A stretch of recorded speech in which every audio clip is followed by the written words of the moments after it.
முடவாட்டாங்கால் கிழங்குல soup பண்ணி பாருங்கள். Taste ரொம்ப நல்லா இருக்கும். உடம்புக்கு ரொம்ப ஆரோக்கியமானது. Hello friends, welcome to Shashtiya kitchen. இன்றைக்கி நம்ம கிச்சனில் முடவாட்டாங்கால் கிழங்கு சூப்பு நம்ம ரெடி பண்ணலாம். இதை எப்படி செய்யலாங்கிறத பார்க்கலாம். இந்த முடவாட்டாங்கால் கிழங்கு இப்போ எல்லா இடத்துலையுமே கிடைக்கிது. முதல்லாம் குளிர் பிரதேசத்தில் தான் அதிகமாக கிடைக்கும். இந்த முடவாட்டாங்கால் கிழங்கு நம்ம வாரத்துக்கு ஒரு தடவை நம்ம பயன்படுத்தும் போது மூட்டு வலி வராமல் இருக்குது. மூட்டில் இருக்கக்கூடிய ஜவ்வுகள் எல்லாம் நல்லா பலப்படுத்தக்கூடிய தன்மை இந்த முடவாட்டாங்கால் கிழங்குக்கு இருக்குது. இந்த முடவாட்டாங்கால் சூப்பு நம்ம எப்படி செய்யலாங்கிறத பார்க்கலாம். முடவாட்டாங்கால் கிழங்கு சூப்பு செய்கிறதுக்கு முடவாட்டாங்கால் கிழங்கு ஒரு 250 கிராம் எடுத்துக்கிறோம். அதுக்கு சின்ன வெங்காயம் ஒரு 20 வெங்காயம் எடுத்துக்கிறோம். பூண்டு எடுத்துருக்குறோம். ஒரு தக்காளி பழம், பட்டை, கிராம்பு, மிளகு, சீரகம், சோம்பு எடுத்துருக்குறோம். இப்போ இதை எப்படி செய்யலாங்கிறத நம்ம பார்க்கலாம். இப்போ நம்ம எடுத்து வச்சுருக்க முடவாட்டாங்கிழங்கு அந்த தோலை நம்ம அப்படியே சீவி எடுத்துக்கிடுவோம். கொஞ்சம் நல்லா அழுத்தம் கொடுத்து சீவினா தான் சீவை வரும். தோலை பூரா எடுத்துட்டு அதுக்கப்புறம் நம்ம பொடியாக கட் பண்ணிக்கிடுவோம். நம்ம ஆட்டோட கால் எப்படி இருக்கும் அந்த மாதிரி இருக்கும். முடவாட்டாங்கால் கிழங்கு இந்த மாதிரி நம்ம நல்லா தோலெல்லாம் நல்லா சீவி எடுத்துக்கிடுவோம். சீவி எடுத்து பாருங்க, ஆட்டுக்கால் மாதிரியே இருக்கும். சூப்பும் டேஸ்ட் ரொம்ப நல்லா இருக்கும் உங்களுக்கு. இந்த மாதிரி எடுத்துட்டு இதை நல்லா பொடியாக கட் பண்ணிக்கிடுவோம். சின்ன சின்ன பீஸாக இந்த மாதிரி கட் பண்ணிட்டு சூப்புக்கு போட்டு விடுவோம். கொஞ்சம் மிக்சியில் அரைச்சி போட்டுக்கிடுவோம். ஒரு பாதி இதை அப்படியே முழுசாக கூட போட்டு விட்டுக்கிடுவோம். நல்லா பொடியாக கட் பண்ணிடுவோம். அந்த மாதிரி முடவாட்டாங்கால் கிழங்கு இந்த மாதிரி நம்ம நல்லா பொடி பொடி பீஸாக கட் பண்ணிக்கிடுவோம். இதை தண்ணியில் சேர்த்துருவோம். தண்ணியில் சேர்த்து நல்லா கழுவிட்டு அப்படியே நம்ம மிக்சியில் ஒரு அரைச்சிட்டு அதுக்கப்புறம் நம்ம சூப்பாக ரெடி பண்ணலாம். கழுவிட்டு நம்ம மிக்சியில் அரைக்கலாம். இப்போ நம்ம கட் பண்ணி வச்சுருக்க முடவாட்டாங்கால் கிழங்கு நல்லா கழுவி சுத்தம் பண்ணி எடுத்துருக்குறோம். இந்த மாதிரி தண்ணி இல்லாமல் நல்லா வடிகட்டி எடுத்துக்கிடுவோம். இதை மிக்சியில் ஒரு அடி அடிச்சிடுவோம். அடித்ததுக்கப்புறம் நம்ம எடுத்து வச்சுருந்த மிளகு, சீரகம், தக்காளி பழம் எல்லாத்தையுமே மிக்சியில் ஒரு அடி அடிச்சுட்டு அப்படியே நம்ம சூப்பாக ரெடி பண்ணுறது தான். இதை கட் பண்ணி அதுக்கிறது தான் நேரமாகும். இந்த சூப்பு ரொம்ப வேகமாக வச்சிடலாம். இப்போ நம்ம மிக்சியில் அடிச்சுட்டு வந்தோம். இதில் இந்த முடவாட்டாங்கால் துருவுனதை பாதியை சேர்த்துக்கிடுவோம். நம்ம மிக்சியில் திருப்பி ஒரு அடி அடிக்கும்போது நல்லா சாறு பூரம் உள்ளே இறங்கிடும். இதை கொஞ்சம் மட்டும் நம்ம சூப்பில் அப்படியே போட்டுக்கலாம். நம்ம ஏற்கனவே எடுத்து வச்சுருக்க ஒரு 20 சின்ன வெங்காயம் எடுத்துக்கிடுவோம். பூண்டு ஒரு 15 பூண்டு எடுத்துக்கிடுவோம். மிளகு, சீரகம், சோம்பு இது எல்லாத்தையுமே நம்ம மிக்சியில் ஒரு அடி அடிச்சிடலாம். இந்த சூப் நல்லா ஆட்டுக்கால் சூப் மாதிரியே உங்களுக்கு இருக்கும். பட்டை, கிராம்பு நம்ம வேக போடும்போது அப்படியே போட்டுக்கலாம். இதை அப்படியே நம்ம மிக்சியில் ஒரு அடி அடிச்சிட்டோம்னா நம்ம எடுத்து வச்சுருந்த தக்காளி பழத்தையும் சேர்த்து போட்டு அரைச்சிடலாம்.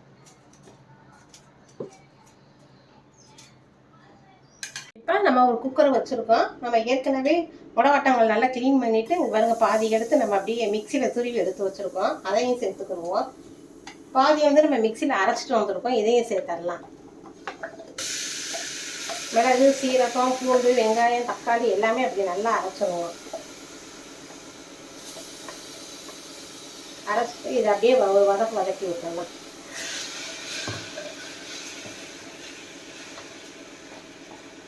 இப்போ ஒரு ஸ்பூன் நல்லெண்ணெயும் கொஞ்சம் சேர்த்துக்கிடுவோம். சேர்த்து வதக்கும் போது நல்லா இருக்கும் உங்களுக்கு. அந்த பச்சை வாசனை போகிற அளவுக்கு நம்ம வதக்கிக்கலாம்.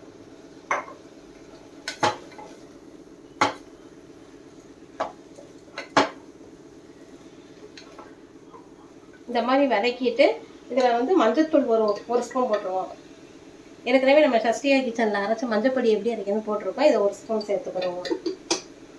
இந்த சூப்புக்கு தேவையான அளவு உப்பு சேர்த்துக்கிடுவோம். நமக்கு 1 டம்ளர் தண்ணி எடுக்கணும்னா 1.5 டம்ளர் தண்ணி வைங்க. 1 டம்ளர் சூப்பு தேவைப்பட்டதுன்னா ஒரு சின்ன துண்டு பட்டை, கிராம்பு, கல்பாசி இதையும் சேர்த்துருவோம். கொஞ்சம் நல்லா வாசனையாக இருக்கும்.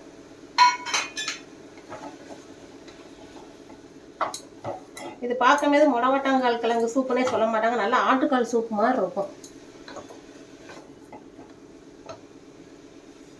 இப்போ நம்ம மிக்சியில் ஏற்கனவே அரைச்சி வச்சிருந்த தண்ணியும் கொஞ்சம் சேர்த்துக்கிடுவோம்.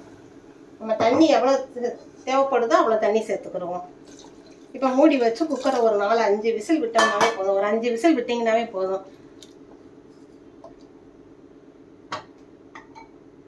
முடவாட்டாங்கால் சூப்பு ரெடி ஆயிடும். கருவேப்பிலை, கொத்தமல்லி தழை, புதினா தழை போட்டு நம்ம குக்கரை மூடி வச்சிடலாம்.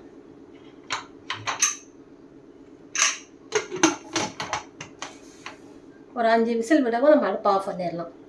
இப்போ நம்ம குக்கர் நல்லா ஓப்பன் பண்ணி பார்க்கலாம். நல்லா வெந்திருக்கும் பாருங்கள்.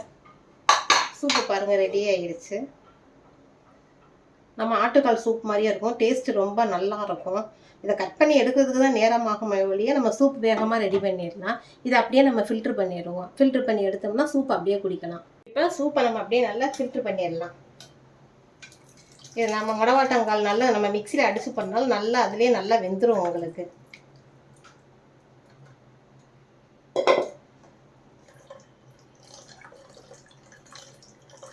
டேஸ்ட் ரொம்ப நல்லா இருக்கும்.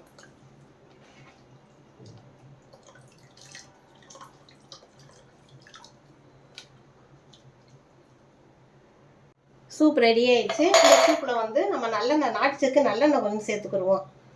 கொஞ்சம் மிளகுத்தூள், உப்பு வந்து உங்களுக்கு தேவைப்பட்டால் சேர்த்துக்கங்க. அப்படியே ஊற்றி நம்ம குடிக்க வேண்டியதுதான்.